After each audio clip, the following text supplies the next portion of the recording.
Мықты бизнес жоспарын көрсетіп, Василий Айрапетянның дәмханасын кепілге қойып, несие алған туысы 3-4 жыл бойы несиесін төлемей, жауапкершіліктен жалтарған. Қаражаттың төленбей жатқан ескертпеген банк өкілдері кепілдегі дәмхананы аяқ астынан келіп тартып алған.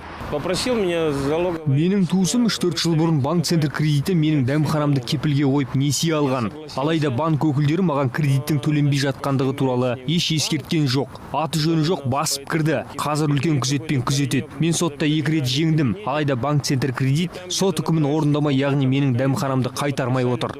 Осы істі қолға алған қорғаушы Айман Умарова бүгін мән-жайды түсіндіру үшін тілшілер қауымына арнайы баспасөз мәслихатын өткізді. Оның айтуынша банк өкілдері тек арзан іспен айналысатын көрінеді. Нағыз несие алушыны іздеудің орнына кепілге қойылған мүлікті тартып алып, оңай жағынан әрекет етеді дейді қорғаушы.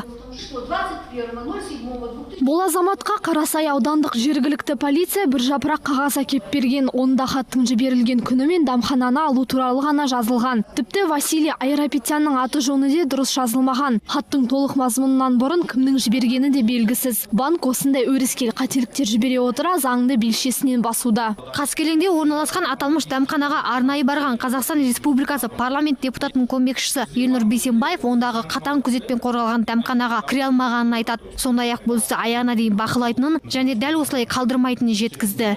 Егер де кассациялық сотты сіздер ұтатын болсаңыздар, мәселені бейбіт түрде шешуге біз уәде береміз деді.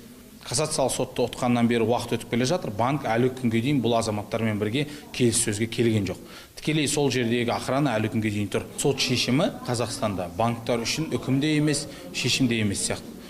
Қазақстан Республикасының заңына бағынбай соттың шешімін орындамай отырған банк Сейфуллин мен Шевченко көшелерінің қиылысында орналасқан банк-центр кредиттің дәл осы бөлімшесі. Себебі даудың басы болған 3-4 жыл бұрынғы несие дәл осы жерден алынған. Ал шағымданушы тарап болса, банк кепілге қойылған дүниені иелене салмай, несие алушыны тауып жауапқа тартуын талап етуде. Ақбота Мұсабекқызы, Серік Қажаубаев, Қазақньюс, Алматы.